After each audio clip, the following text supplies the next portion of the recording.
अहिंसा तीर्थ प्रणेता, अहिंसा तीर्थ प्रणेता, जय जय हो भारत गौरव, राष्ट्र संत प्रमुख सागर। स्वर्णिम स्वर्ण जयंती का अवसर ये महान है, मिलकर हम मनाएंगे, गुरुवर देश की शान है प्रमुख सागर। जय हो गुरुवर प्रमुख सागर, जय हो गुरुवर।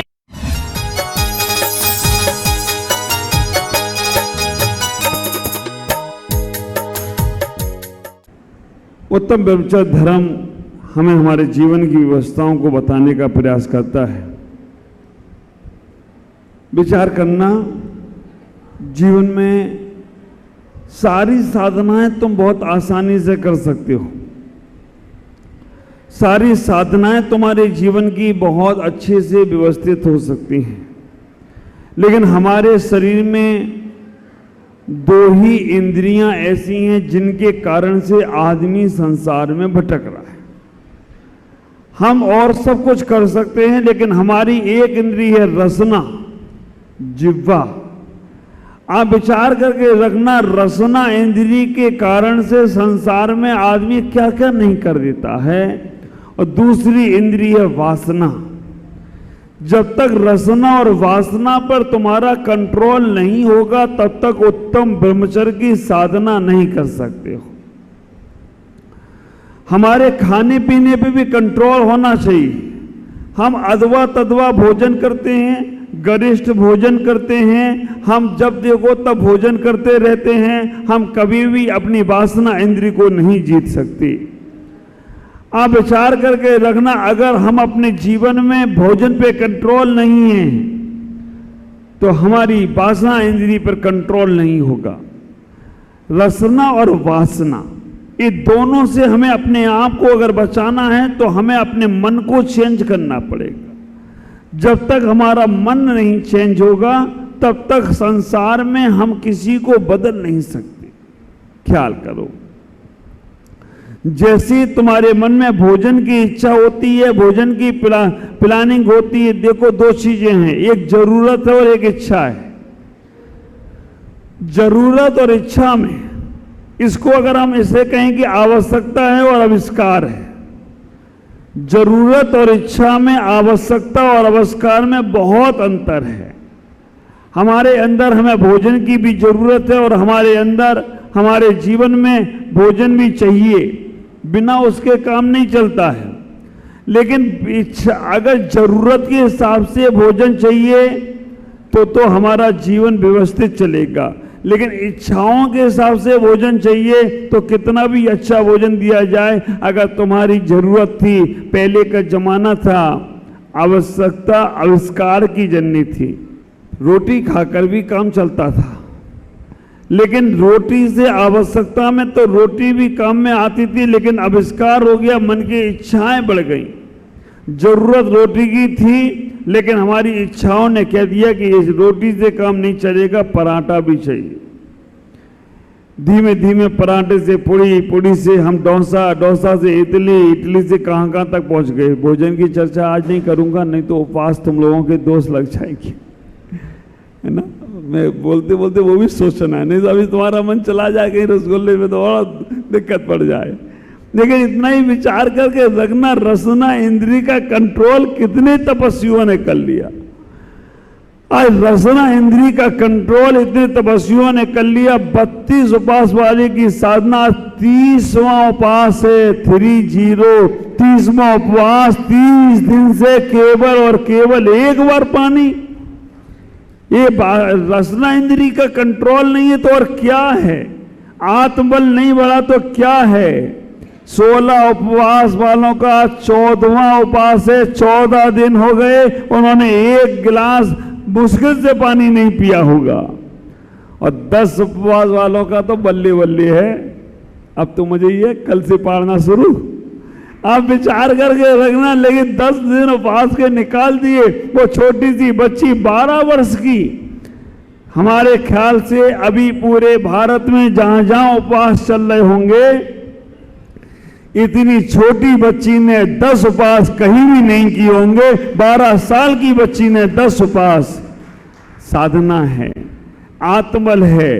हाँ, आप कह सकते हो महाराज उसे अभी समझ ही नहीं है, लेकिन उसे इतना तो समझ है कि हमें केवल पानी पीना और कुछ नहीं खाना है।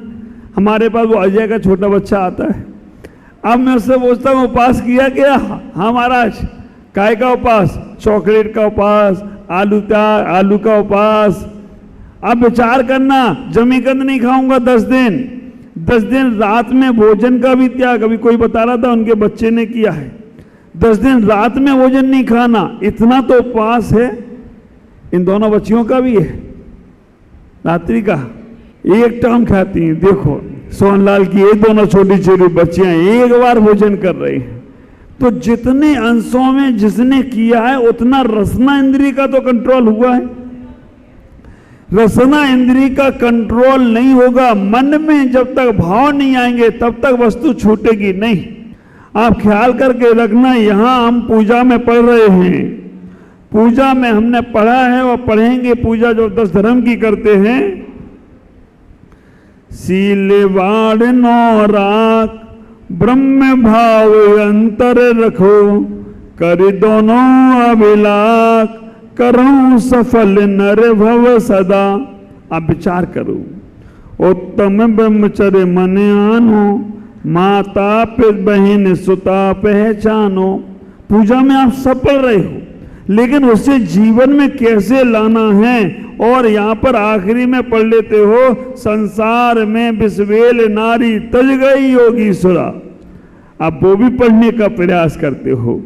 इस पूजा की उन पंक्तियों को सार्थक कैसे करें?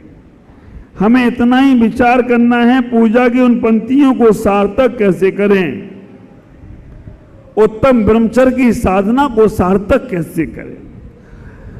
जीवन में एक से एक उदाहरण आते हैं। एक ख्याल करके रखना, अपने जीवन में कामनाएं वासनाएं बुढ़ापे तक नहीं छोड़ने वाली पीछा।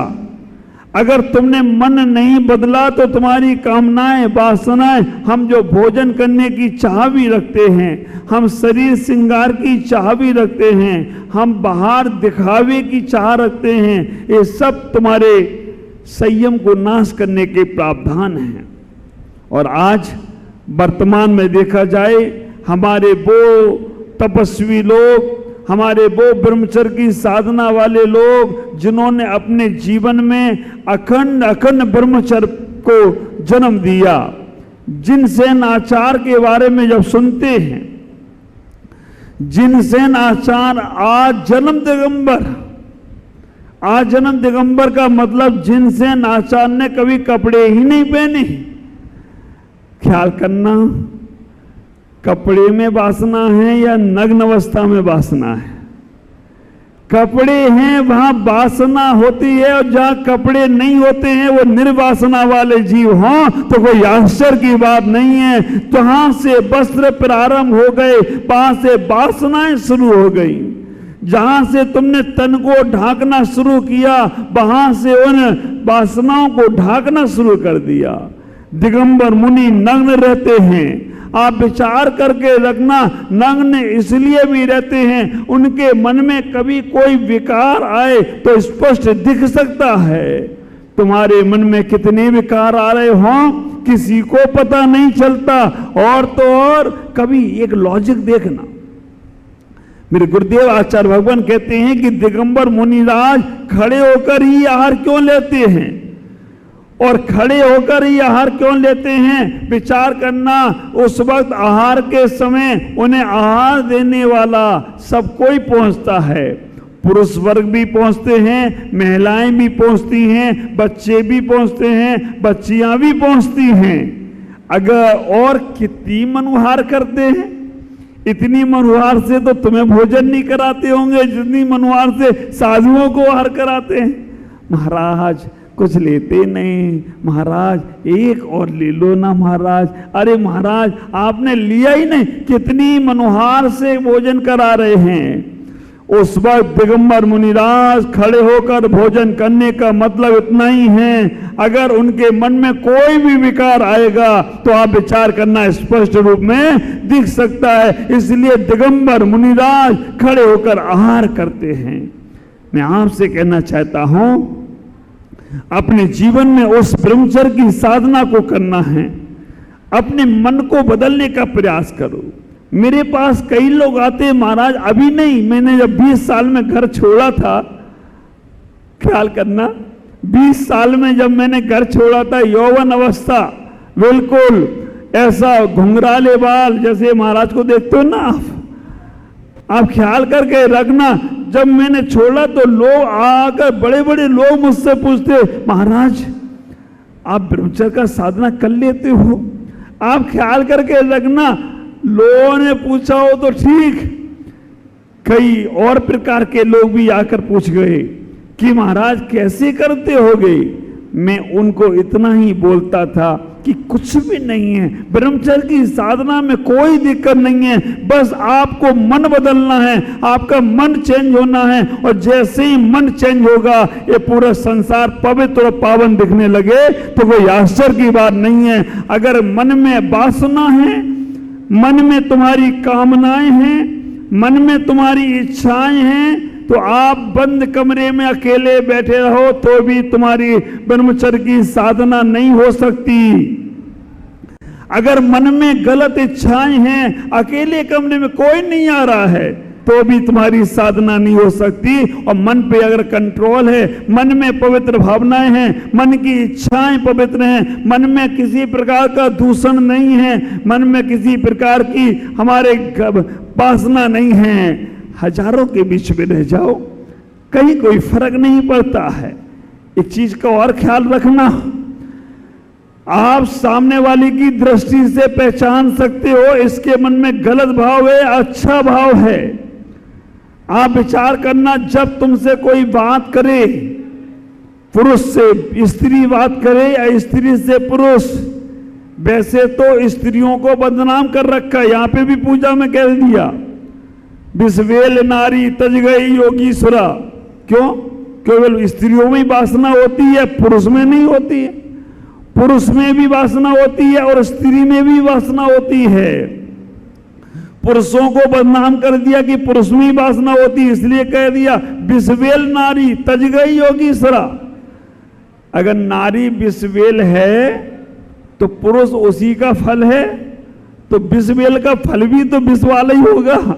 आप विचार करके रखना, आप स्त्री हो या पुरुष, ये सब बाह्य की व्यवस्था है।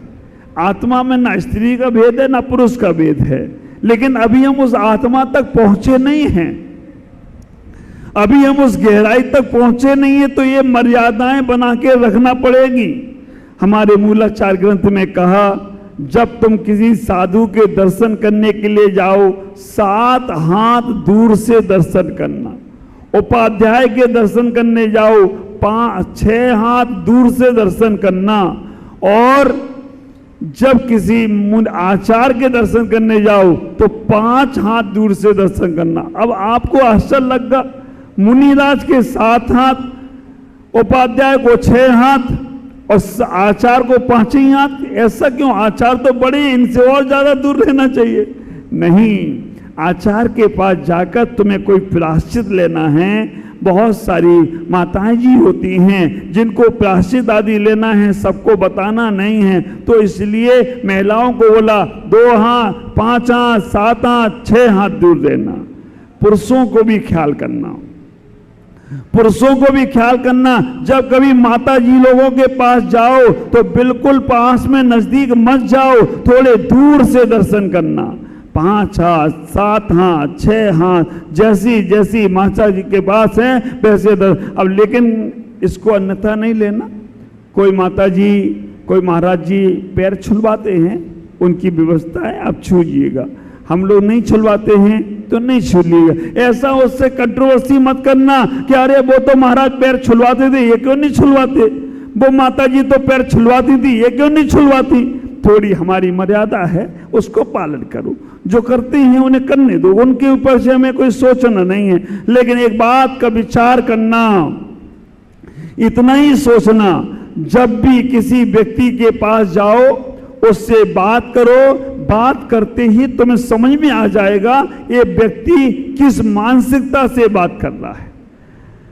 किसी भी महिलाएं पुरुषों से बात करें, अगर बात करने में कभी कोई गलत मजाक कर रहे हैं, डबल मीनिंग वाली मजाक कर रहे हैं, समझ लेना आपको ब्रह्मचर्य में दोष लग रहा है, ब्रह्मचर्य में आपकी साधनाओं में दोष लगेगा, इसलिए बचने का प्रयास करो।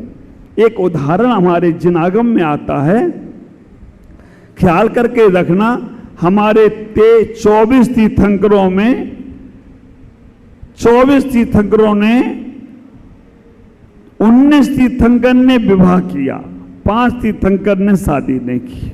शादी करना पाप है या पुण्य है? क्या समझते हो? शादी करना पुण्य है या पाप है? हाँ, पुण्य है शादी करना, तो 5 ने क्यों नहीं की? वो भी कर लेते।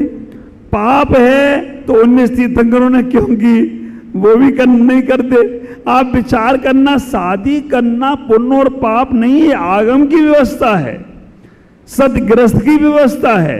विवाह करना हमारे आगम की व्यवस्था है। 4 पुरुषार्थ हैं, धर्म पुरुषार्थ साधो, अर्थ पुरुषार्थ की व्यवस्था अपने आप बनेगी। धर्म छोड़कर अर्थ में भागो ना बेटा, मजदूरी बने रहोगे, है ना। आपने देखा कई लोग होते हैं जो मजदूर होते हैं और कई लोग होते हैं इंजीनियर होते हैं। मजदूर में और इंजीनियर में अंतर इतना ही है, जो धर्म कर्म छोड़कर अपने काम में लगा है, दुकान खोल के लगा है, पर्यूषण में लगा है। अभी हमारे कहाँ गए महावीर भाई?